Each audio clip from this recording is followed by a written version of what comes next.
मोदींच्या महाराष्ट्र दौऱ्याला चंद्रपूरमधनं सुरुवात होणार आहे। 8 एप्रिलला पंतप्रधान मोदींचा महाराष्ट्र दौरा होतोय। सुधीर मुनगंटीवारांसाठी मोदींची सभा होणार आहे। शिवाजी काळे आपले प्रतिनिधी सध्या फोनवरनं आपल्या सोबत आहेत। शिवाजी, पंतप्रधान नरेंद्र मोदी यांचा महाराष्ट्र दौरा आणि चंद्रपुरातनं होत असलेली सुरुवात।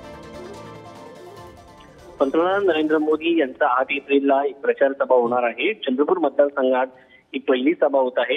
या 8 एप्रिलच्या सभेने महाराष्ट्रामध्ये लोकसभा निवडणुकीचा रणशिंग पंतप्रधान नरेंद्र मोदी फुंकणार आहेत।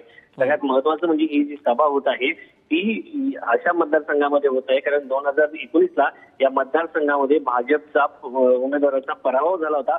हंसराज अहिर यांचा या ठिकाणी यावेळेस जर आपण पाहिलं तर सुधीर मुनगंटीवार यांना उमेदवारी देण्यात आलेली आहे। त्यांच्या विरोधात दिवंगत नेते काँग्रेसचे बाळू धानोरकर यांच्या पत्नी प्रतिभा धानोरकर यांना उमेदवारी देण्यात आली आहे। थोडक्यात ज्या ठिकाणावरून भाजपचा 2019ला पराभव झाला होता त्याच ठिकाणावरून 2024ला पंतप्रधान नरेंद्र मोदी लोकसभा निवडणुकीच्या प्रचाराला सुरुवात करणार आहे। त्यामुळे पंतप्रधान नरेंद्र मोदी या सभेमध्ये नक्की काय बोलतात याकडे सर्वांचं लक्ष लागलेलं आहे।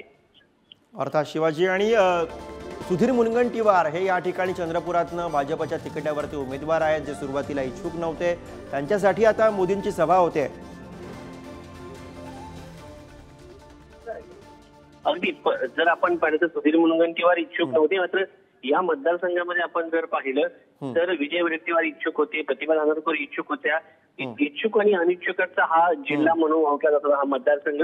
मात्र फायनली जर आपण पाहिलं तर सुधीर मुनगंटीवार या ठिकाणी निवडणुकीला उभे राहिलेले आहेत आणि दुसरीकडे जर पाहिलं तर प्रतिभा धानोरकर या उभे आहेत। त्यांच्या मागे एक सहानुभूती देखील आहे। सगळ्यात महत्त्वाचं म्हणजे बाळू धानोरकर यांचं या मतदारसंघात असलेला वलय याचा फायदा त्यांना कितपत मिळतो।